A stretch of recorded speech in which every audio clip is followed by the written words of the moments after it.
pod suncem, rasti u jaslama dječjim, rasti i cvjetaj zemljo radnih ljudi, i neka mir nad tvojim ljudima vlada, mir tvojim lađama napuči i tvome danu što se vedar budi. Rasti sretna da svi narodi vide, sa strana svih, sa juga i sjevera, kako se rađa i kako se voli, kako se brani zemlja proletera. Rasti cvjetaj pod zvijezdom slobode, pod rukom partije i pod srcem Tita. Rasti cvjetaj pod zvijezdom slobode, pod rukom partije i pod srcem Tita.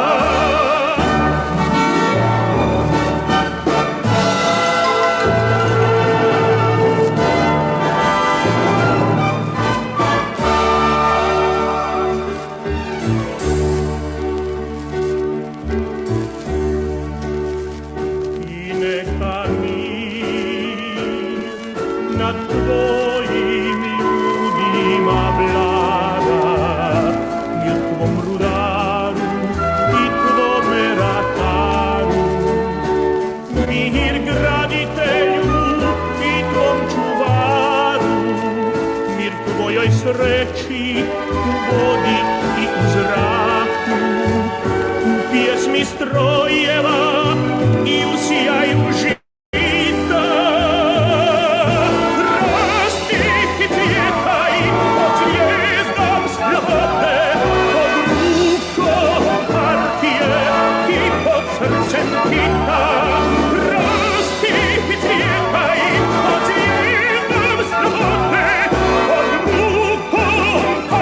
Yeah.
Greetings, everybody, and welcome along. It is the evening of the 1st of July, 2024, and we are back with you today for the first of this week's live streams. This is, of course, the week of the British general election, though I will forgive you if you have not noticed. It is, of course, a farce, a bad covering for the interests of decaying monopoly capital, but we will say more about that on another day. Now, for those of you who have been looking at the schedule, you'll see that the program we're about to do tonight has been bumped around a couple of times. That's because I hadn't finished doing the research on this. Now I have, I'm able to come to you and talk about it. Now, the question that some ask when the question of, or the issue rather, of gender ideology comes up, and you get this more and more from leftists these days, whereas a few years ago they would have just jumped on you immediately and screamed about transphobia. These days, what you find is more and more of them are saying, oh, why are you talking about it? Why talk about it at all? Now, that's an interesting change, as I said, from a few years ago, where they were more willing to scream rabidly in the defense of all this shite. And the change is about because so much of what has been, particularly with regard to children, as we'll be talking about later, in terms of unnecessary surgery and unnecessary pharmaceutical interventions, has come to be quite rightly something of a public scandal, along with other things such as the housing of male sex offenders in women's prisons and bizarre sites such as 6'5" men competing in women's basketball or football, or men competing in women's cycling tournaments, and various other pieces of bizarreness that, when it gets out into the real world and is exposed to the great mass of the working class population, has generally disintegrated upon contact with a wider reality. So there is, of course, the question as to why the left has somewhat retreated from this, and then it's because it's been, thanks to the activities of mostly, it must be said, gender-critical feminists and some Marxist-Leninists who maintain a proper analysis of these things, it has been pushed out into the open and more and looked more and more ridiculous. So the left has somewhat retreated from the full-throated endorsement of this that it was doing a few years ago. The other part of this is, of course, that bigger things have come along, and so you get people saying to you, well, why are you talking about this when there's so many other things? Well, when asked a question such as that, always go away and consult Lenin. And a consultation with Lenin will let you know, usually in pretty quick time if you know where to look, why we talk about these things. And we talk about these things because, as Lenin says in What Is to Be Done, it is part of the role of the communist to actually understand the totality of social relations, the totality of relations of production, the totality of the relations inside any given country, society, or indeed the wider world. And I want to read this quote to you from What Is to Be Done. It's from page 85 of the edition that I am reading from, which you can see here. And I'll read this to you. Quote goes as follows: "It cannot be too strongly maintained that this is still not social democracy." And by social democracy, by the way, he's referring to what comes to be known as communism. "That the social democrat's ideal should not be the trade union secretary, but the tribune of the people, who is able to react to every manifestation of tyranny and oppression, no matter where it appears, no matter what stratum or class of the people it affects, who is able to generalize all these manifestations and produce a single picture of police violence and capitalist exploitation, who is able to take advantage of every event, however small, in order to set forth before all his socialist convictions and his democratic demands, in order to clarify for all and everyone the world historic significance of the struggle for the emancipation of the proletariat." Now, I talk about that quote from Lenin because this reveals to us what the job of a communist is. The job of a communist is to make sense of bizarre things like this that we're going to be talking about tonight and relate them to people in a way that they can understand. And it's important to understand something like this, and it's important for Marxist-Leninists to actually properly critique it, because what has been done by the leftists over the past few years, and by I say leftists, I'm referring to, of course, our esteemed friends in the Trotskyite movement, the anarchists, and all the various other different variations of what has been referred to as the imperialist or pro-imperialist left, have all endorsed this sort of postmodern madness. They have all advocated for gender ideology in various different ways. They have not bothered to properly critique it because, well, they have been running very opportunistic recruitment policies amongst usually students on the one hand who come immersed in this stuff for reasons that we'll talk about later, and also on the other hand, gender ideology has very much caught on and is pushed by people in the trade union bureaucracy, in the hallowed halls of academia, in the officialdom of the British and American state machines in particular. And these are areas where the Trotskyite left and the revisionist left all recruit from and aspire to be in. And so they have no real interest in critiquing this properly, because if they did, they would offend their members at both ends. And when you get to what in my mind, in my analysis, are completely ridiculous anti-Marxist organizations such as the PSL in the United States, they positively push it. They push all kinds of insane things that look like they've just come out of a parody written by Ben Shapiro. It's almost as if the PSL was actually run by the American state in order to disgrace the name of socialism, but we'll come to that another day. In fact, it's unfair to angle out the PSL. All Trotskyite organizations benefit the state in the end and the ruling class. But we will turn today now to the subject under discussion, and the subject under discussion is, of course, the Cass Review. This is, of course, a government review of services provided by what was known as the Tavistock Clinic, which was providing gender identity services and had been running in one form or another since the late 1980s. And then this was subject to a court case in 2019. Which was brought by a plaintiff alleging that it was not possible for adolescents to understand the effects of hormone therapy on them that the clinic was giving out. And this case ended up going to the High Court and then ultimately to the Court of Appeal. The initial High Court case found in favour of the clinic, but set out a series of factors that a patient would have to understand in order to properly consent to such treatment. So if we look now, I'm going to turn to page 78 of the Cass Review in order that I can give you an indication of what this court case was actually like and what was said there. So what was said there was that they found in favour of the clinic and said that the clinic had acted legally by giving this hormone treatment to an adolescent.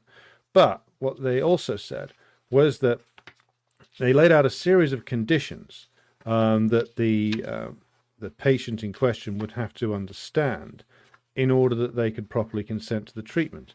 If you go through the series of conditions, what it actually says is that it lays out that they would have to understand that it affects various different aspects of the human body going into later life, including such things as varied things as, of course, reproductive ability, which is that it can take that away. That can basically castrate people or neuter them.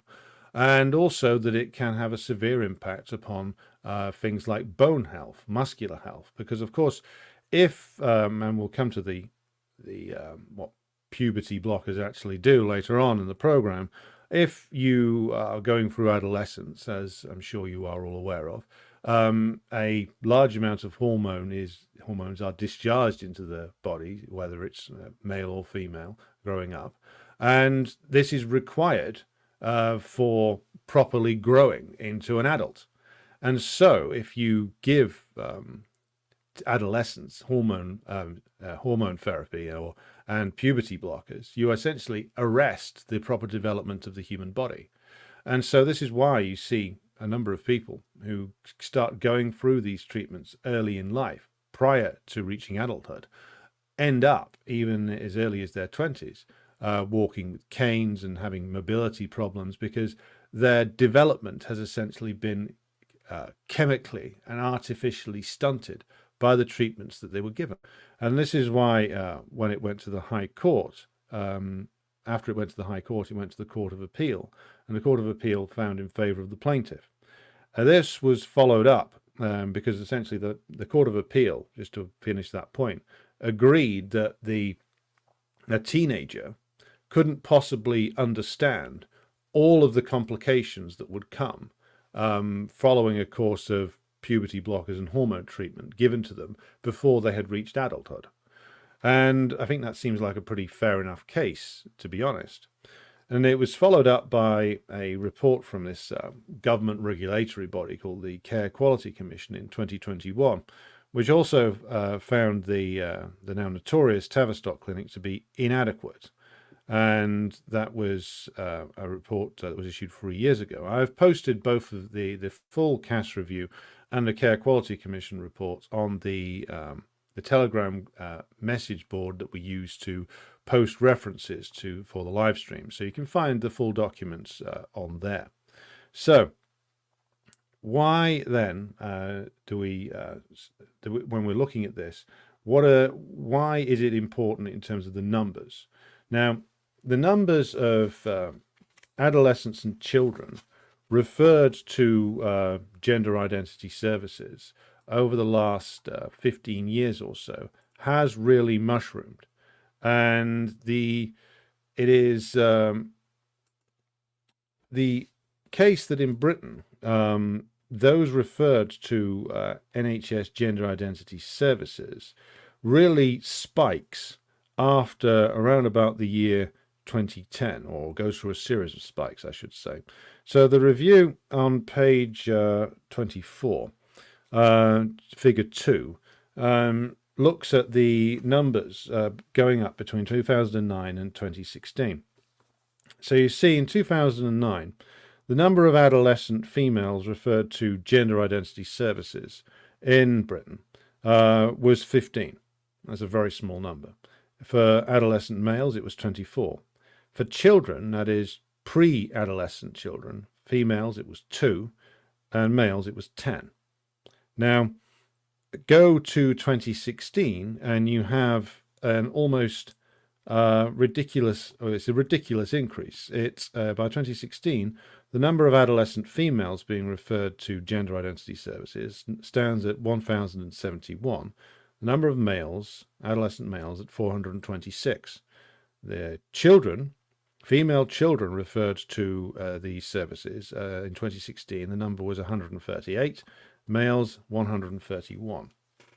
So what the review does is, in using quite cautious scientific language, it seeks to set out, or investigate, I should say, why it is that this large number has come about. Why was there such an increase? Now, I should add, just at this stage, that prior to the 2010s, things like puberty blockers weren't being prescribed to children, so the review says.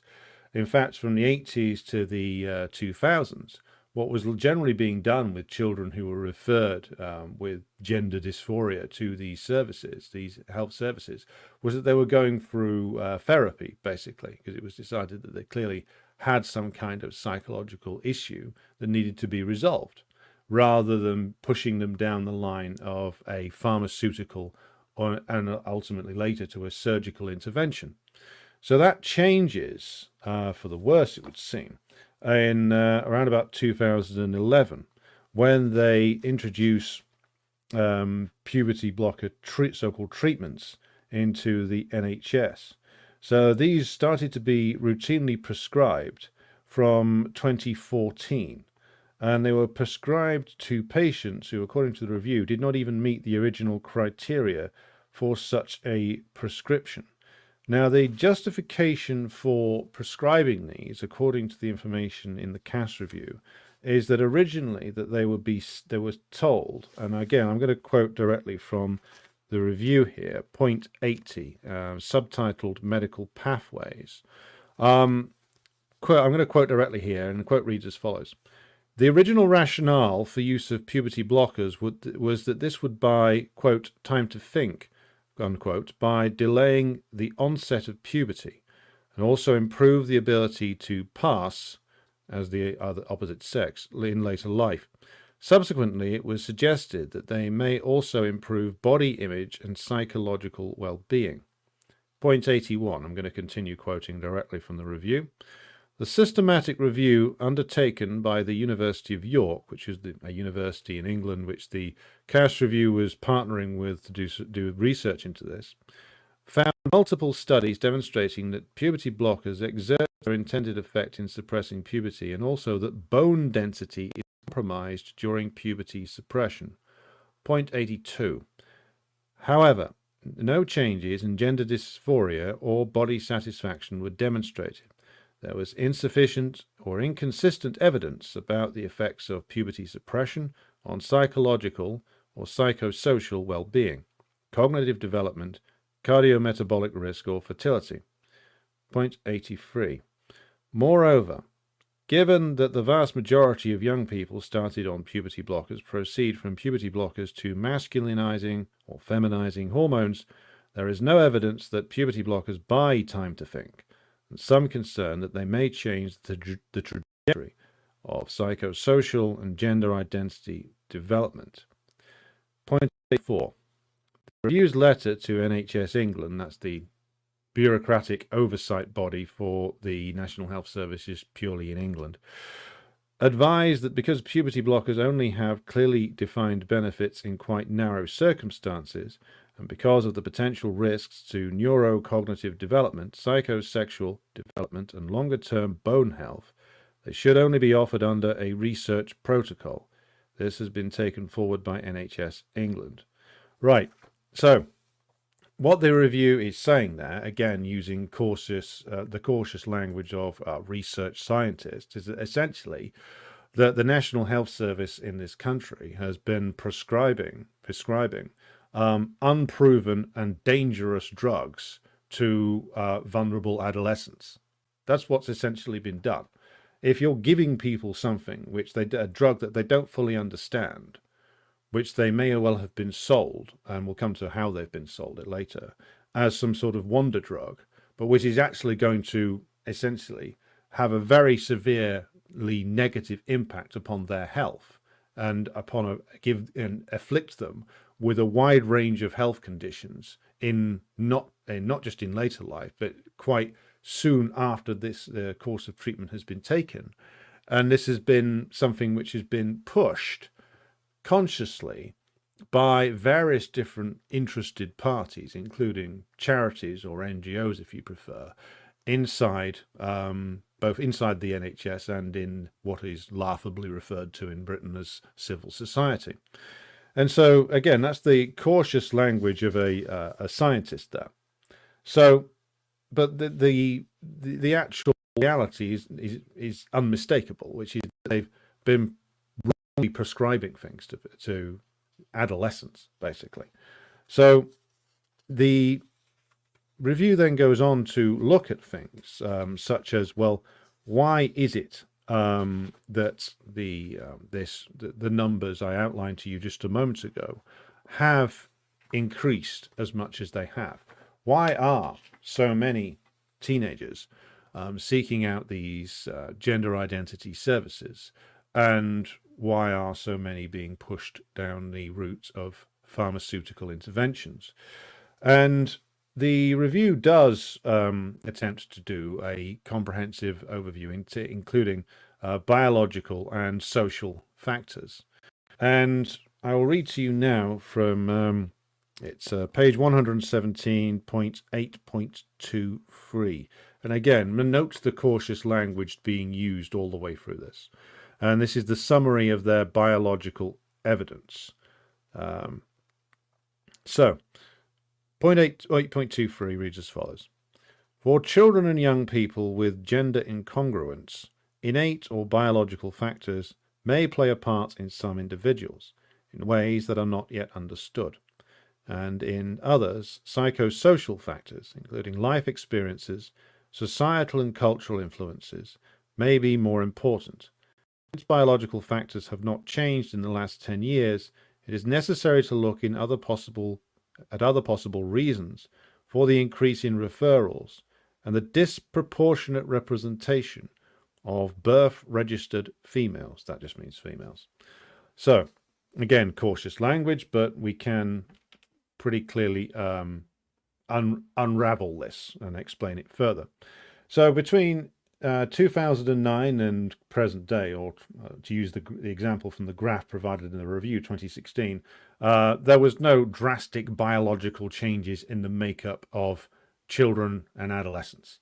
There's no drastic biological changes between my generation and Gen Z, or Gen X to Gen Z, or boomers to Gen Z. This is not a question of a biological change. The view is being very cautious there, but I am prepared to be more definite about it. The actual reality is pointed to much more clearly in the next section of the review, which they have entitled Psychosocial Factors. What has actually been done over the last at least 30 years, you could argue that it's longer, is that children, and all of us in fact, but this is disproportionately impacted on children and female children in particular, have experienced the impact of what I would identify as a long-term counter-revolutionary process, which comes out of the fact that the drive towards sexual equality under capitalism could not be achieved, and in fact was derailed quite some time ago, bent to capital's own requirements. And whilst what I would call bourgeois feminism carried on waving the flag and saying vote for Hillary Clinton, the actual reality in terms of the again the push for equality between the sexes was that this movement reached a certain point and then got diverted and eventually started to slowly go backwards. And the effect of that has been felt by, I would argue, it's not just my argument, that there's there's a lot of people and a good degree of evidence on their side who argue this, is that we have started to see a regression whereby girls are presented with visions of femininity which are retrograde and reactionary, and are, or can be, extremely bad for particularly vulnerable girls' mental health growing up. And what I mean by that is that we have gone over the last 30 years into a situation where the so-called mainstream culture has become heavily influenced by the I would say the culture of pornography. And before you all run screaming off this channel and say that I'm now partnering with Matt Walsh, I will qualify my comments somewhat. But it is absolutely undeniable that the influence of pornography in entertainment, so-called entertainment, in the culture industry of the West has increased dramatically over the last 60 years. Now, of course, you can find, and I've heard reports of this from teachers in high schools in Britain, you can find teenagers watching hardcore pornography on a mobile phone quite easily. And that's just perhaps a more extreme example. But in terms of the way in which female role models are put out there, in terms of how femininity is portrayed, or what femininity is expected to be, I would argue it's long been rinsed through the foul water of pornography to portray women and what is expected of women in one or two very particular ways. And it is this culture which is on reflection a culture which has been going rotten for quite some time. It is this culture which is adversely impacting upon adolescent girls as they grow up. Now, the great majority, will come through this the other side. A minority will be badly affected by it. A smaller minority will be impacted by it in such a way as that they start to consider that they either aren't female at all, or don't, or profoundly wish that they weren't. And it is this vulnerable group that are perhaps pushed towards or into the route of pharmaceutical and medical interventions that are identified here.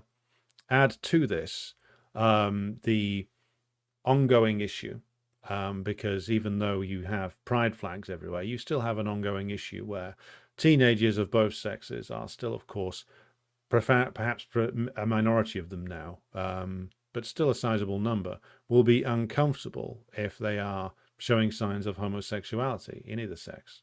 And when you combine that with the extremely rotten culture and the backward and retrograde way that being a man or being a woman is portrayed in modern culture often, there can be, and indeed there are, a minority of adolescent men and adolescent women, teenagers, who react in such a way as to reject themselves, to reject the body that they think that has been assigned to them, to develop a psychological condition whereby they see themselves as something else, or want to be something else, in the hope that if they become something else, if they become the opposite sex perhaps, that they can escape all of these problems which are plaguing them.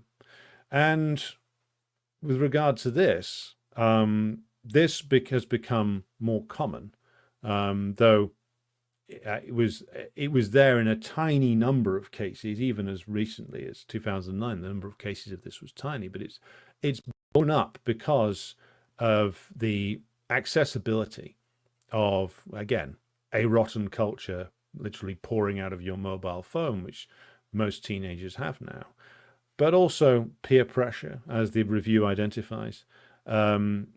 People with a number of psychological problems seek a solution to them, and the solution that is being offered to them is via the medium of gender ideology.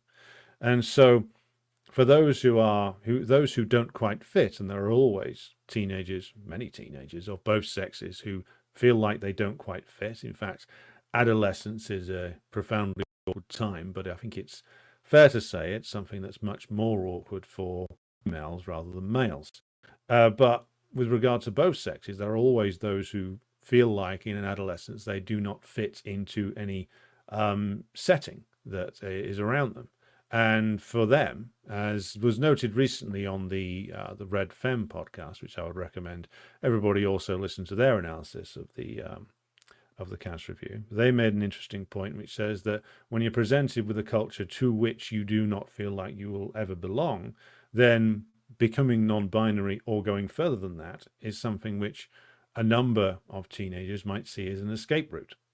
So to go back to the review, and having talked about this on the cultural level, the review then goes through what they call the psychosocial factors. So social or societal acceptance, changes in concepts of gender and sexuality. Again, this is something which is needs to be discussed at in much greater depth than we have time available to us tonight.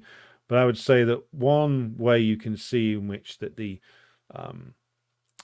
capitalism has the great power to turn a positive into a negative is what's happened with the concept of, or the practice, shall we say, of the pride parades. Used to be, I mean, I knew through trade union work a number of older lesbians and gay men who had been active in campaigning for equalities back in the time when that really was a risky thing to do, back in the 60s, 70s and 80s. And these were all people largely from the working class, and they'd all come to reject the pride parade that's put on every year and sponsored by Barclays Bank or something in Manchester, because they regarded it as some sort of horrific corporate imposition. But also, as well as being, of course, wholly taken over by such charming companies as Barclays Bank and BAE Systems, where you can be gay and design missiles that will be used on Gaza. What progress! But also, again, it's become something which is seemingly taken over by a combination of corporations and bizarre exhibitionists who have linked it to more and more like to ultra bizarre expressions of whatever the hell their own fetish is. And so the power of capitalism to turn a positive to a negative is that, of course, you get the positive side of this, which is a equalizing in a liberal sense rights between gay people and straight people. The equalizing of rights between them, and in a liberal sense, is clearly a positive move. But then it's turned into a negative by being used to, as some people put it, pinkwash arms companies and banks, and also basically allow expressions of pornography to come onto the street, and to be told that, well, if you're not in favor of that, then you're not progressive. So it's no wonder people, or teenagers in particular, grow up with distorted ideas of what all of this is, given that this is what is being pushed out there as the culture. They then go on to talk about the fact that some of this is like that this is a manifestation of broader mental health. They call it challenges. And I think this is something which is certainly true. We've already talked about the cultural aspect here, but we are living at a time of extreme alienation. But not only that, I think also at a time of a generalized sense in the working class and even large sections of the petty bourgeoisie of negativity stemming from a long-term capitalist rot in Britain and in the United States. There is not a feeling. Capitalism cannot generate anything like even the feelings of optimism that its politicians and its cultural figures tried to put out there in the 1990s to an extent. That fake feeling of optimism based on a false feeling of victory in the Cold War and an economy that has essentially become a Ponzi scheme that was a series of bubbles waiting to go pop, as it eventually did.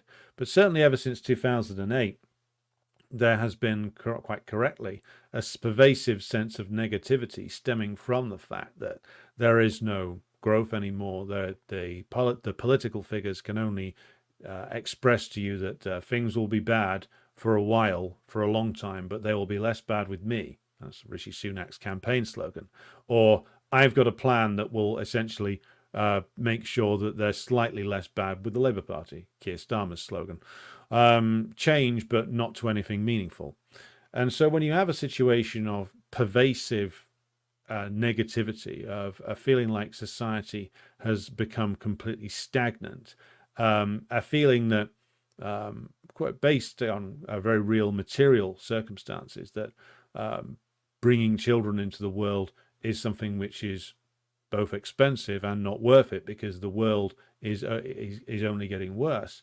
It's no wonder that we have a mental health crisis amongst teenagers, because if you were born from the late 2000s onwards, really all you've ever experienced is negativity, negative culture, negative messages coming to you from all cultural influences.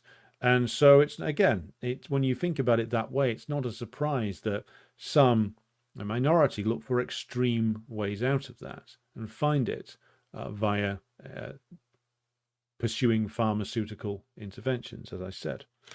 So the other point I wanted to mention here was that the review goes into some like what it is that is actually pushing people towards seeking these interventions, seeking the services of the gender identity sections of the health service in this country. And they talk further, the review talks further about changes in concepts of gender and sexuality. And there is a very interesting statistic here, which I want to share with you.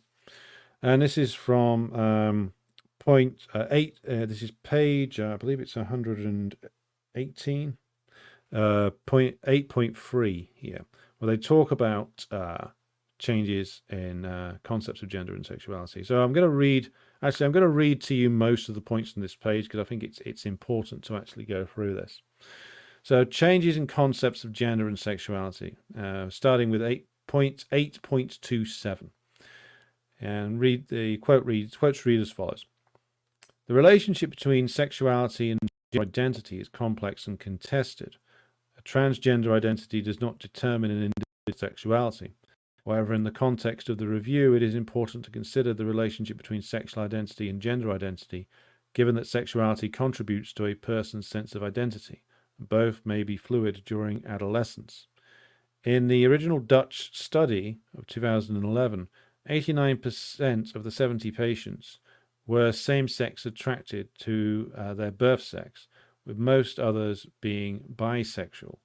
Only one patient was heterosexual. In contrast, in a detailed study of young people with gender dysphoria, it was noted that while almost all adolescents with gender identity dysphoria are sexually attracted to individuals of their birth sex, the majority of the gender dysphoric adolescents were sexually attracted to partners of the other sex. So a bit of a mixed picture, but then we get more detail in the next point. A paper from the Gender Identity Services, this is the NHS, in 2016, reported sexual orientation in 57% of 97 of a clinic sample of patients over 12 years of age for whom this information was available. Of the females, 68% were attracted to females, 21% were recorded as being bisexual, only 9% were attracted to males, and 2% were registered as asexual, if you believe that's a thing. Of the males, 42% were attracted to males, 39% were registered as being bisexual, and only 19% were attracted to females. So the picture from those who have been pushed towards the gender identity services of the NHS up to 2016 finds that it is essentially teenage lesbians in the female cohort who are the majority of those being pushed in this direction, and homosexual males, or add into that what are identified as bisexual males pushed into this. So what seems to be the case in the British example is that you have teenagers with mental health problems, some of which might be related to their sexualities, being pushed into a system which seeks to treat them with unsuitable drugs, which are experimental and have severely harmful side effects. Whereas a more sensible approach surely should be, to actually provide these teenagers with the therapies and psychological assistance that they need so that they can, in the fullness of time, grow to actually accept themselves and accept their sexualities, rather than being pushed down a disastrous route of pharmaceutical and surgical interventions, which leaves them essentially castrated and with long-term health conditions. And I will conclude by saying this: the pushing of gender ideology in the capitalist nation has been something which is an extremely cynical by corporations who are providing these drugs. Indeed, I read a while ago that Berkshire Hathaway, the Warren Buffett aligned wealth fund, has been heavily investing in puberty blockers and other drugs associated with, shall we say, gender identity services clinics. And so you have the tremendously cynical interest of the pharmaceutical companies pushing this. You also have people who have become evangelists for gender ideology within the health service, within NGOs like Stonewall, who have a great influence over guidance that is issued over what is referred to as equality in the public sector. And you have people in the officialdom of Britain and the United States too, but we're talking primarily about Britain here, who have become evangelists for this for various different reasons. And many of these people would identify with the broad conception of the British left. And one of the reasons they do identify with it is because of a convergence of interests. Many of these people who work for NGOs like to have themselves attached to a big civil rights cause. They have a cartoonish understanding of the civil rights movements of the 1960s, and so they want to feel like they're good people by associating themselves with the new one. Well, gay rights is all wrapped up and done in this country, so better find another one. So they've found and latched onto transgenderism, onto gender ideology, and they started to work it into the areas of the officialdom and the public sectors that they have influence over. This is, of course, backed up by the very real material interests of pharmaceutical corporations. But also, when analyzing these bureaucracies, you have to acknowledge the fact that some people within them wield outsized influence over policy, and it's these people who usually are pushing this. Now, a lot of these people aren't actually what you would call transgender themselves. They're often people from very conventional middle-class backgrounds who are entirely straight in terms of sexuality, but who have attached themselves to this crusade. Then you also have the pernicious influence of the institutional left in Britain, who signed up fully to gender ideology quite some time ago and have been defending it frantically ever since, and have never taken the time at all to read things like the Cass Review and to look into the horrific side effects of these of puberty blockers and hormone treatments given to often quite young people, and have just relentlessly called anybody who raised any questions about this various names and tried to shut them down or get them kicked off social media, which is, of course, how the left responds to everything. But the left, of course, is not going to address this properly. They're not going to analyze this and why it is that this situation is about.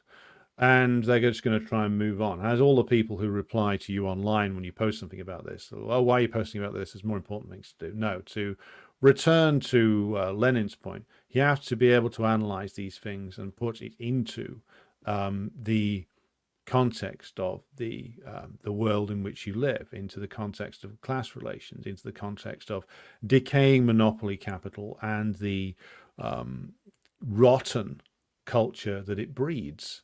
And that is the heart of our problem. The heart of our problem is that we have a society in Britain which is the oldest capitalist country. It is the oldest imperialist country. It is and has been out ahead in terms of development for a long time, but now is degenerating, is decaying. And that decay is economic, it is social, and it is cultural.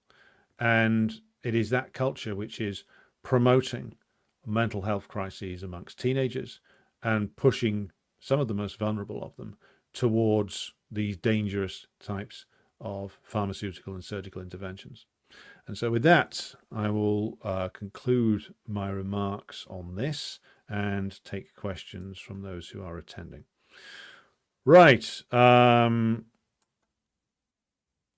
Let's catch up with things here. Okay. Right, we have 274 of you watching. Thank you very much for coming along. My apologies for the delay in the start to this. I accidentally put it on at 10. I meant to put it on at 10:30. So I'm going to scroll all the way back up to the top here to take your comments as they come in. So hello to Dallas Ken, who says, the Tavistock Institute allegedly imposed the Beatles on us to make young people forget about JFK's assassination. John Lennon more or less hinted at this in a September 1968 Life magazine article. Interesting take. I hadn't heard that before. Greetings to Arnold, who joins us, as does President Jesus, who's coming to us from Newsomstan. Rupert Fellows is with us. Svetlana, comradely greetings to you. President Jesus says, Breaking Point's actually posted a video over the weekend questioning the trans agenda, and the guest blamed it all on socialism.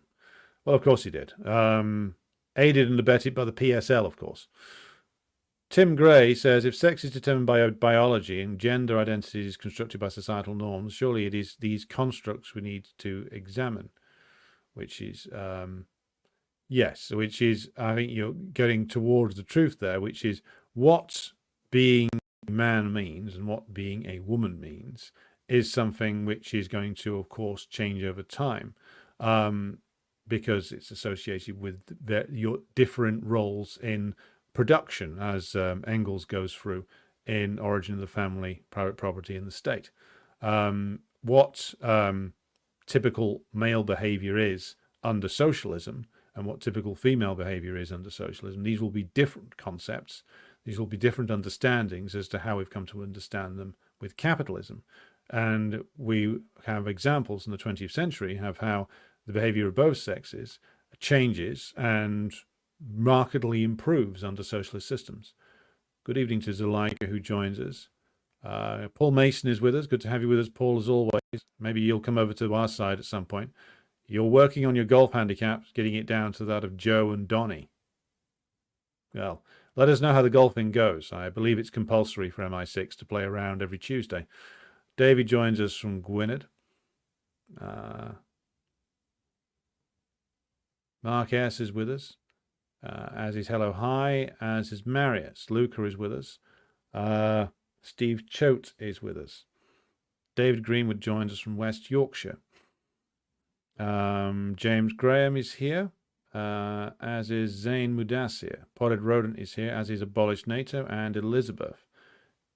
Two Sugar says some of the first trans operations were absolutely brutal. Well, some of them now seem to be absolutely brutal as well, from what I've heard. Two Sugars says the real tragedy is when children are involved in it. That's true. Ash is here. Good morning to you. As is Lee. Good evening to you. DE joins us from the Hampshire area. Rupert says, I've always wondered why the ruling class pushing transsexualism was a part of the Malthusian agenda or some kind of BAP, Omet worship or both. The ruling class is always a source of reactionary and often utterly irrational ideas. I mean, if you look at the actual things that some of the ultra-reactionaries in the early 20th century believed in, I mean, transgenderism is like, it's natural that the ruling class would believe in something as irrational as that, because they believed in, Germanic supermen. They believed in Aryan breeding programs. They believed in, as you say in your question there, Malthusianism, comprehensively debunked by Marx over 180 years ago. They believe in eugenics. All kinds of strange things come from the ruling class to, get bottled up and turned into the foul brew of fascism at certain points. But the thing that people stopped analyzing on the left was the fact that the ruling class are the source of all ruling ideas. And so if they're promoting gender ideology, well, there's a reason they're promoting it. And part of the reason is a material interest of certain corporations. And the other part of the reason is, of course, the profound irrationality that the beliefs of the ruling class always personify when it comes to their attempting to impose their rule on the rest of us. They promote irrationality constantly. And they also promote it even amongst themselves. Their system has become more and more irrational and destructive, so the beliefs that it generates become more and more irrational and destructive.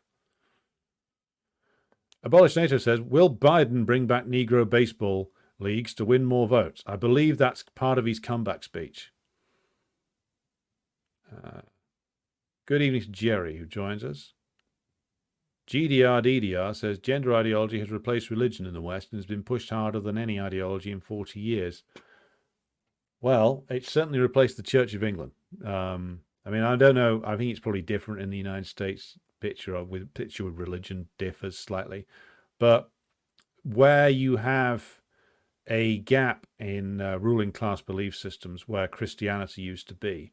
The ruling class seeks to fill it with other forms of even more wild and irrational ideology. So gender ideology being one of those, Malthusianism being another, various forms of doomsday cultism being another.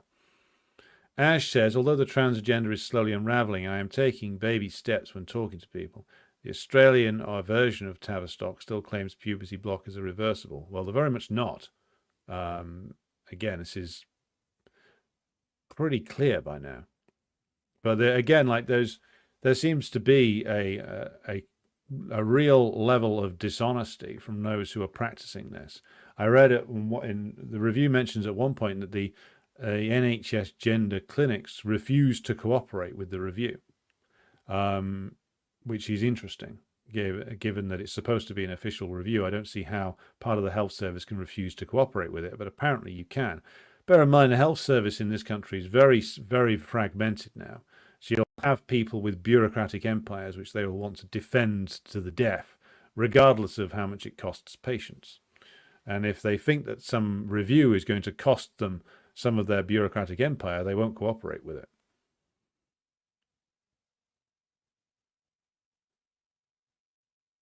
And there we go.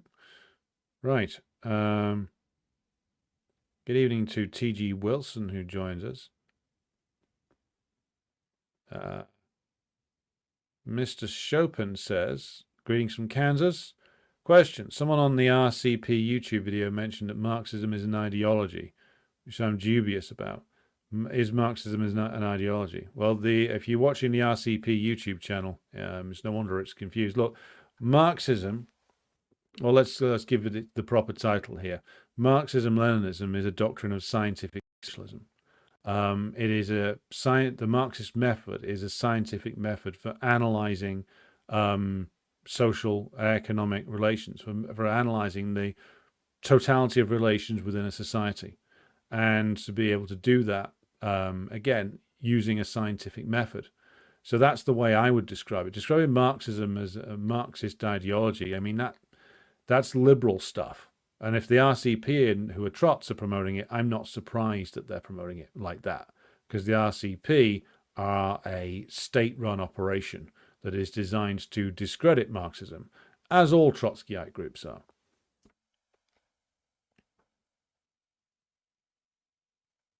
I'm scrolling down here. Hello to Jenny, who has joined us.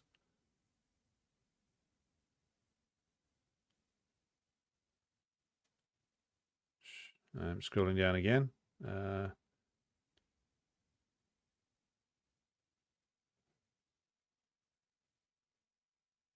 Yes, one person to check out who's done the work of unraveling who all the various members of the ruling class are who are behind this. There's the investigator Jennifer Bilek. You can find her on Twitter. Her research into things like the Pritzker Foundation, which was mentioned by Zuleika there, is most interesting.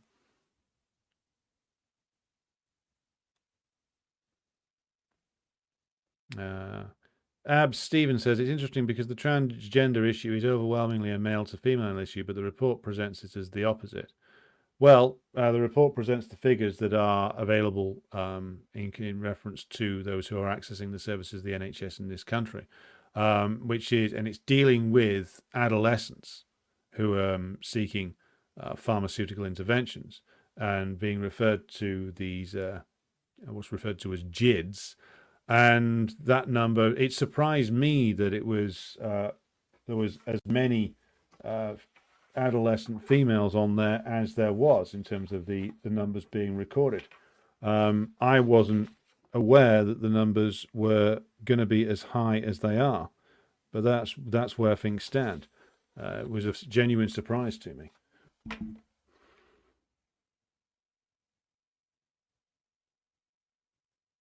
And let's move it on. Rupert Fellows says, the trans issue is such a minority issue, yet it is put to the fore by the ruling class. We must all ask why. That's true. Mary says, all young women are affected by the mainstream pornographic culture. It's just that most are affected in more, quote-unquote, acceptable ways. That's true. Scrolling down. Grassy Knoll says, I think Jeffrey Epstein was interested in this subject. Well, why am I not surprised? I think Whitney Webb mentioned this in her book, One Nation Under Blackmail. Well, Jeffrey Epstein seems to have been into just about every, strange and perverse thing you could possibly imagine. I wonder what his friend Peter Mandelson thinks about that.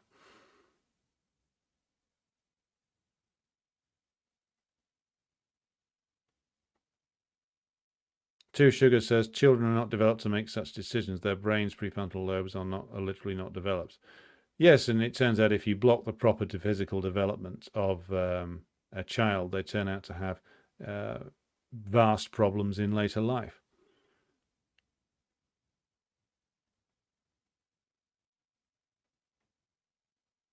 Dan Kovalik joins us. Glad to have you with us, Dan.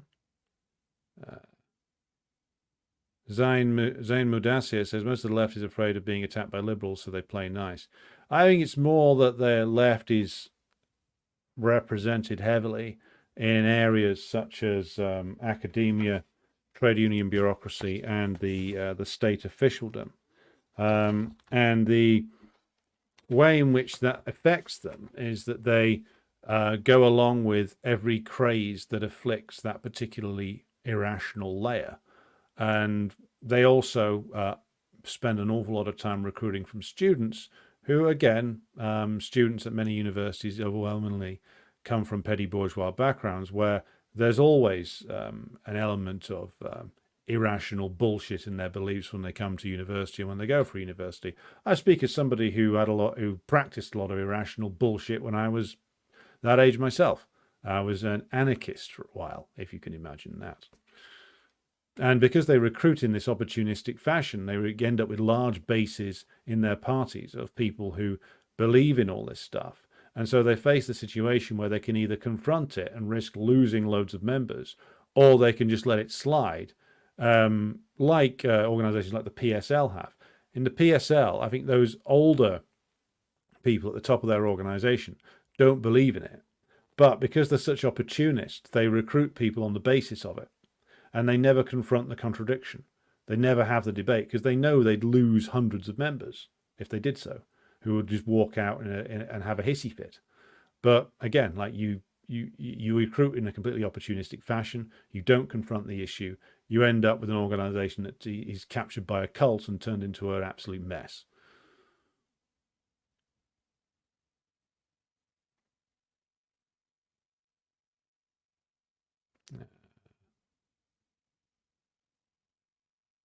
T.G. Wilson says, since the iPhone took off, the suicide rate rose 48% for adolescents aged 10 to 19.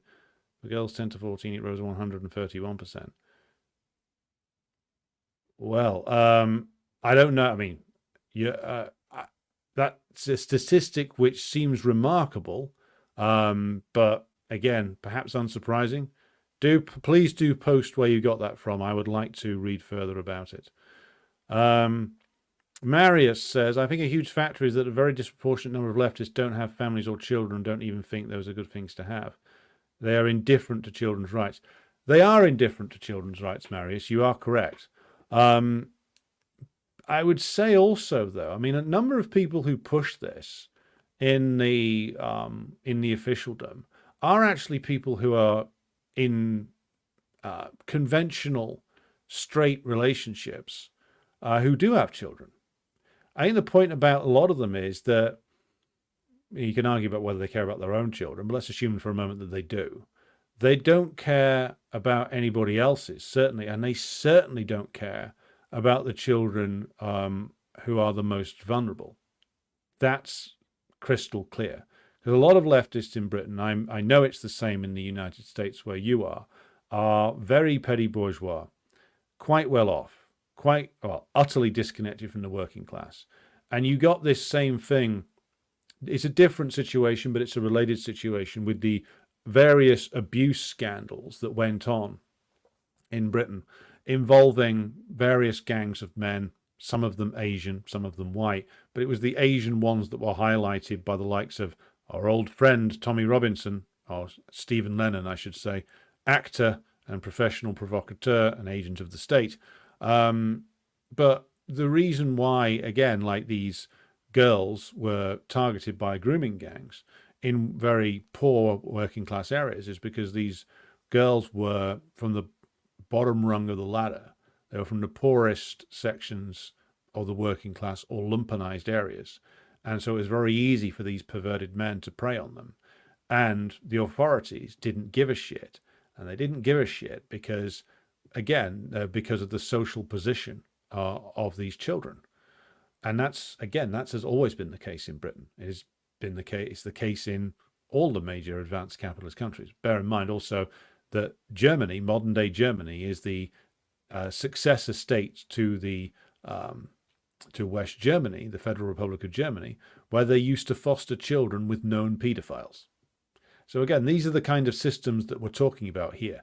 And leftists are, I don't say that they're a disproportionate amount of the officialdom in Britain, but people who would self-describe as having progressive opinions are prominent in the officialdom. And they do end up pushing things like this because partly for reasons of ideology, partly for, I would say, some of them, a minority of them, creepier agendas than that. But the standard leftist is indifferent to children's rights, as you say, not just because that they don't have children themselves, but because they often have no connection with and don't regard working class children's lives as being worth very much. And again, that has been the case for a while. Also, leftists regard safeguarding and the rights of children and women as something which is not their concern, because they've essentially written off the idea of defending the rights of children as right-wing, a lot of these people. Or defending women's single-sex spaces, that's been written off as right-wing as well. And so most of the major left organizations won't talk about it. You got a ridiculous case that's come out recently of a group of nurses in the northeast of England, I believe, who had to taking their employer to an employment tribunal because the employers let some guy use their changing room who's just declared himself to be a woman. And again, the trade union apparently isn't doing anything about it. So the nurses had to go to the employment tribunal themselves, and they're being supported by a Christian organization. A total utter failure of the union movement, again, because the officialdom is captured by this ideology and no one will push back against it. And conferences don't challenge it because, again, union conferences are dictated by tiny numbers in the bureaucracy of the unions, not by union members. And again, this is what leads to bizarre cases like that happening. Dan, you're saying you just got back from Lugansk. Okay, well, you want to come on the show and talk about it? I will drop you a line. The Lumpen Lodge has joined us from Ohio.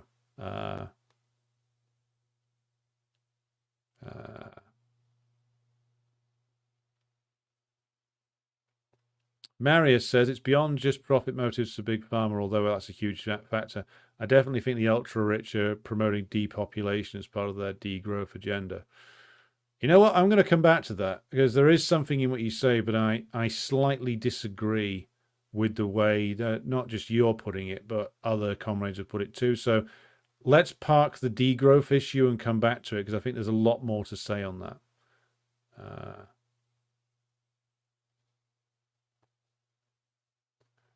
Evan Wells says, under what socialist systems have male and female roles improved? Yeah, DPRK, otherwise known as North Korea, Eastern Germany, otherwise known as the DDR, and the Soviet Union, to name three. Not perfect by any means, but certainly it vastly improved the position of women in all of these cases, as all the socialist systems did, even though there was varying degrees of progress. Some were better than others. And there was a definite reverse in the position of women when the Soviet Union collapsed. Again, we can prove that via observational analysis, historical analysis, analysis of data, life chances, etc. Mary says queer theory is an offshoot of postmodernism, which was pushed by the CIA to destroy the left from within. The trans movement is pushed by the CIA hands down. The CIA endorses gender ideology, as do all the major institutions of the American state.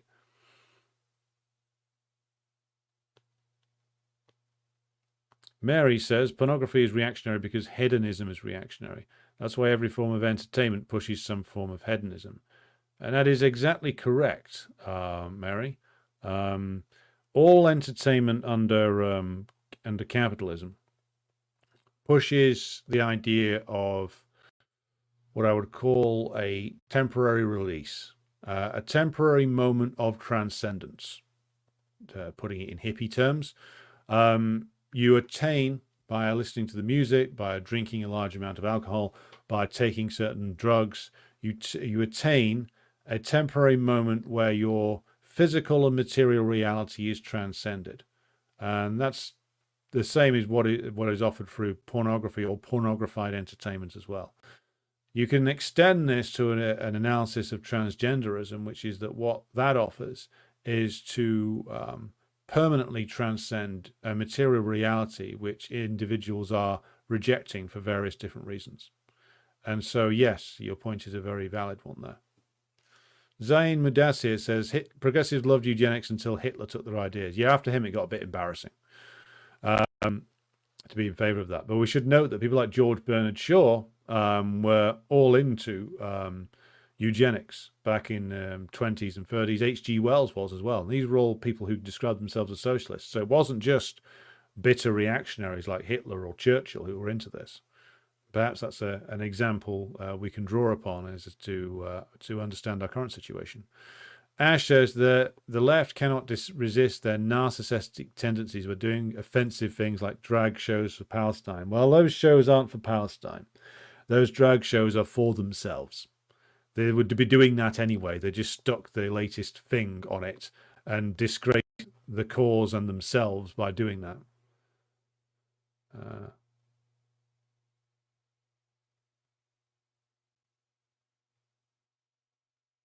Nikki Const says transgenderism has blotted out women. They've tried to.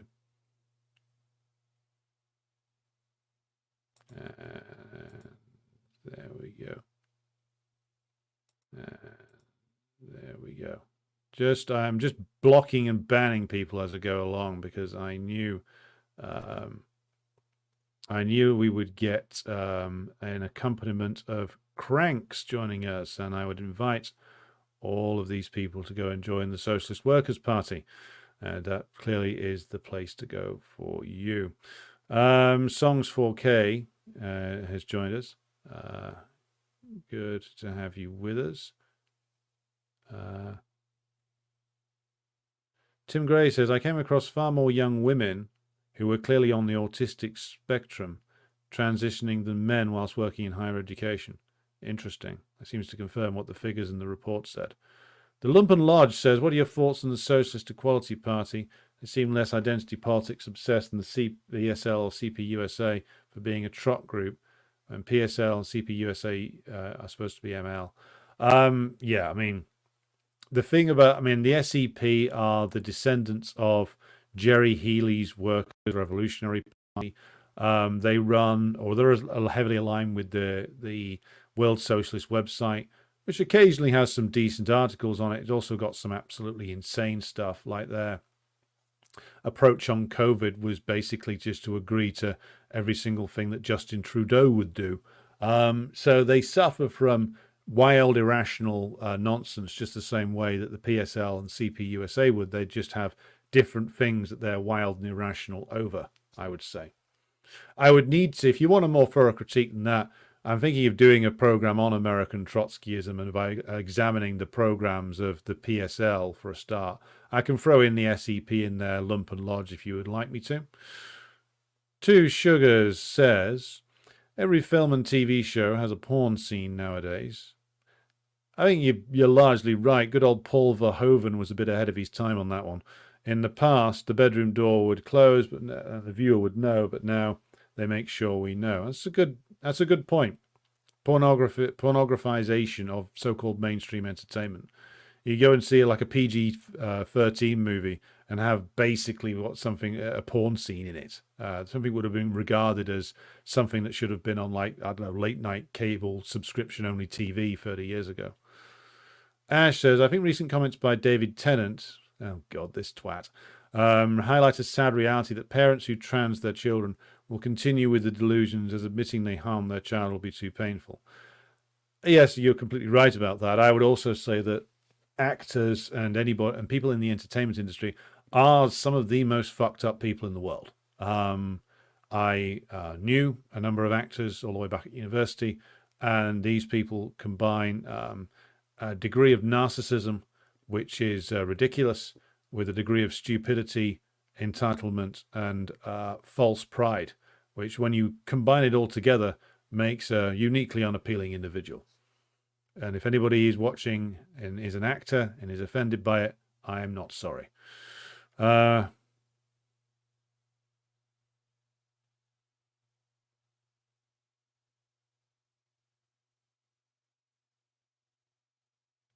Alistair Page McGill says, I may have lost one of my oldest friends over my refusal to play along with the trans narrative. His wife's father is a sociology professor. Yes, well, academia will lead to no good. Ash says, the cruelty of this trans agenda is hidden. Claims of giving children autonomy. When children detransition and ask adults, why didn't you intervene? The kids will be blamed with, you wanted this. Well, this is modern capitalism at work, isn't it? We're going to give you the autonomy to destroy yourself.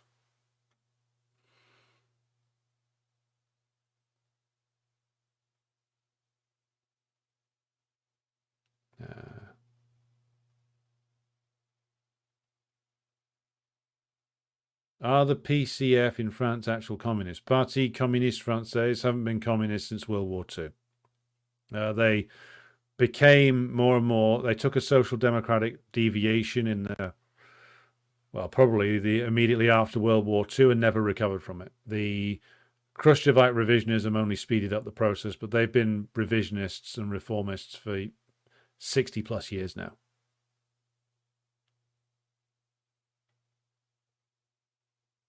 Songs 4K says, social workers are highly regulated, so tend towards groupthink in support of prevailing policy. Interesting.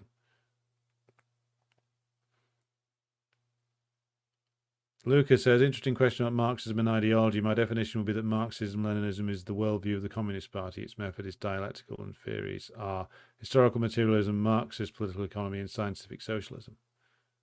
Good points.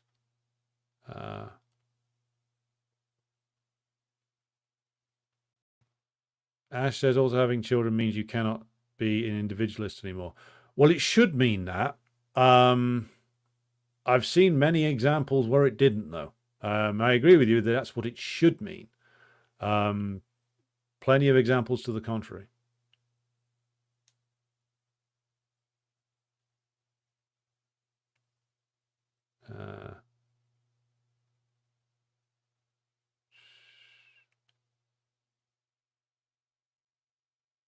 Elizabeth says, pornography is not only reactionary because it's hedonistic, it's also reactionary because it promotes violence against women. That's true. I mean, the hedonistic point, I think, should be developed further, which is that it's the transcendence that men are offered through it is often expressed through the promotion of violence against women. That's the transcendence that is offered through that, which is, again, wholly reactionary. And under a socialist system, it would be banned, and its harmful effects, there would have to be a political struggle waged against it for a number of years as to cleanse it out of people's systems, basically. Elizabeth says, over 80% of pornography is estimated to include violence against women. I have no doubt that that's true.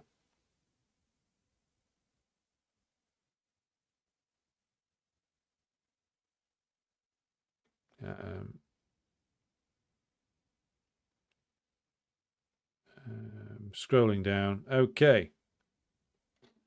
T.G. Wilson says the Americans put conditions on Marshall Plan aids to France, including that the PCF needed to be sidelined. Well, I wouldn't be surprised if that was correct. I mean, I don't know. I need to look into it myself. But the PCF also effectively sidelined themselves. Even Andrei Zhdanov commented on that a while ago. Well, obviously a while ago, back in about 46 or 47, saying that the Italian and the French Communist parties had essentially become revisionist, could have become reformist, and had ceased to be revolutionary. I will probably have to go back to the writings of Zhdanov on that to research it further. But yeah, it was clear by 47 where those communist parties were going. Ash says there are also autogynephiles who get arousal from being a woman or pretending to be a woman, and especially being degraded like a woman. What perversions capitalism creates. Oh yeah, every piece of sick and twisted garbage you could imagine, capitalism finds a market for it and promotes it.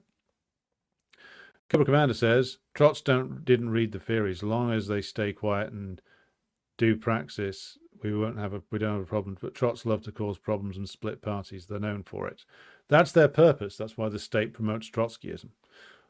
All right, so we are at 289 people watching, 169 on X, and 120 on YouTube. Thank you, everybody, for tuning in.